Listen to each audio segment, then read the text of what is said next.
party pero mas mabenta sa kita. Yan po ang pinakabagong pakulo ng magkasintahang kumikita ng halos 5 to 6 digits kada buwan. Naku, patikim nga niyan. Kita tayo kasama ang owners ng Larawan and Events by Just Print.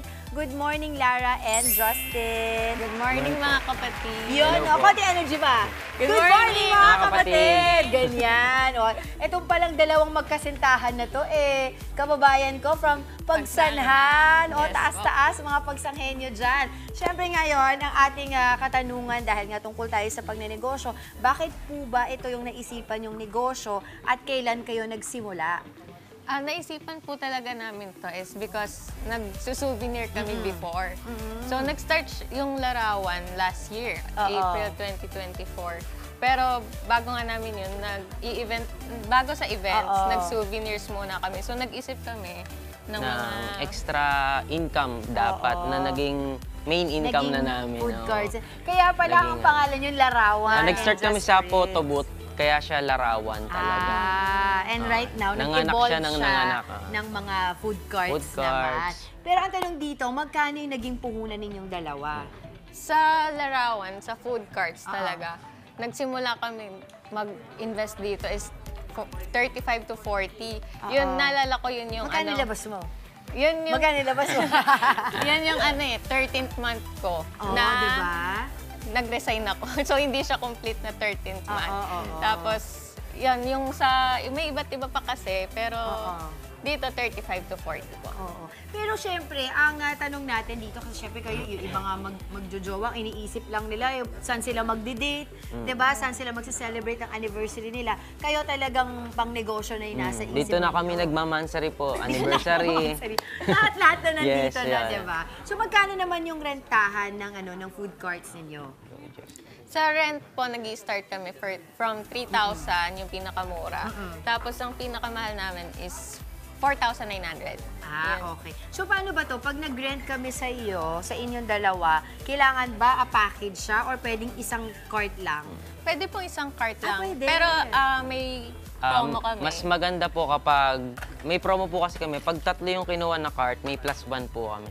Sample, kinuha nyo po yung tatlo, free na po si popcorn. Mas makakamura. Mas makakamura ka May pa doon. freebies Tapos po. very bongacious pa yung itsura ng party Yes mo po. dahil with a lot of cards. Pero syempre, ito tawagin na natin yung iba pa nating mga kapatid. Ang ating mga Tikim Squad over here. Punta na kayo para isa-isahin natin itong mga food cart na meron. Itong si Justin at saka si Lara. Andre, Mommy Dims, ito na sila. Good morning. Yan, Thank you. Wow. Mga bata. Mga ilang taon na ba kayo?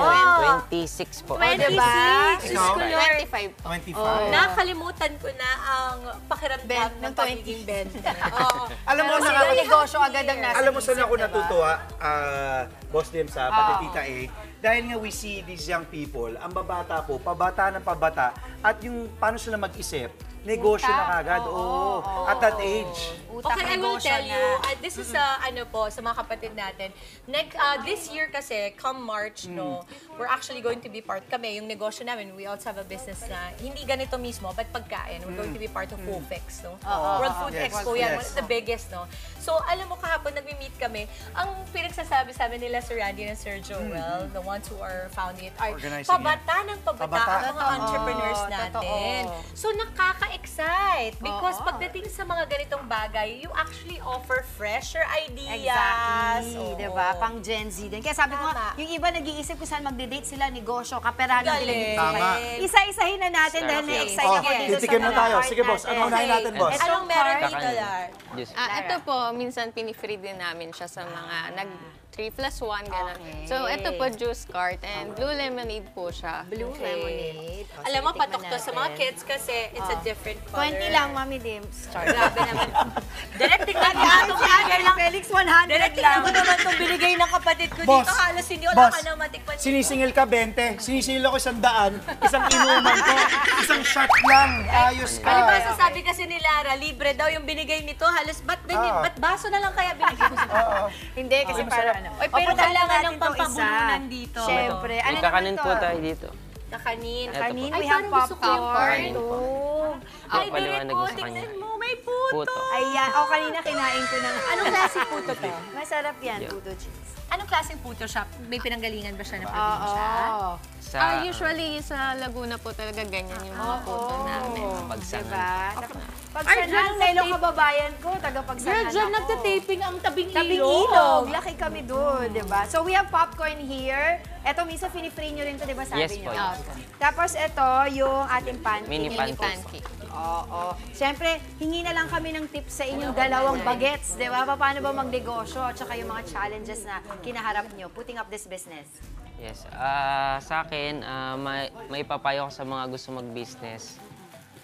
Start young hanggat maganda mag-start ng bata pa kasi marami pa tayong time para magkamali. Agree. Kasi doon sa pagkakamali, doon tayo matututo. Ayun. Start lang, start. For me naman, marami kasing existing business. So, kailangan mag-isip tayo ng unique way para mas makilala yung business natin and mas tangkiliking yung business natin. Also, wag agad tayo mag-isip ng kita agad, yung kinikita agad natin. Isipin din natin yung quality na maibibigay natin sa mga customers natin. Diba? Words of wisdom from Justin and Lara. Pero syempre, doon sa mga kapatid natin na gustong mag-avail ng mga food cart business ninyo, paano ba nila kayo makokontak? Pwede po kayong pumunta sa Facebook page namin, Larawan and Events by Justprint. Also, you can contact us through our contact number 0975-566-7949. Alright. Thank you so much. Ito, inuumpisahan na ni Andre yung Lara, podcast. sorry, may Nagtawag sasabihin pa pa siya, ng Angela. barkada. May sasabihin pa siya. Ano po yun? Meron din po kami mga ibang services. Ayun pala. Bukod po sa food carts, meron kaming photo booth, 360 video booth. Also, yung mga lahat. printing souvenirs, yung kung kailangan nyo po, just print lang po yung Facebook page. Ayun. Sige, thank you so much, Justin and Lara. At ito, nagtawag pa ng kabarkada. To si Oo. Andre. Kamusta? Masarap? Okay sa inyo? Mga tropa. Okay ba mga tropa? Masarap kasi meron pa kaming Bakit yung pancake. tropa mo parang di popcorn ang gusto kainin? Parang sisig. Oo nga naman. Tanungin mo, ano pong gusto niya food cart next time? Sisig. Ano? Sisig. Sisig Ah, daw. sisig. Oo, diba? Sisig at saka ano. Alright, sige. Thank you so much. Mga kapatid, Dimples Romana po, kumpletuhin ang inyong umaga ng mga kwentong puno ng inspirasyon. Salubungin po ang bawat araw ng may ngiti at pag-asa. Kaya't mag-subscribe na po at mag-follow na sa aming social media pages ng News 5.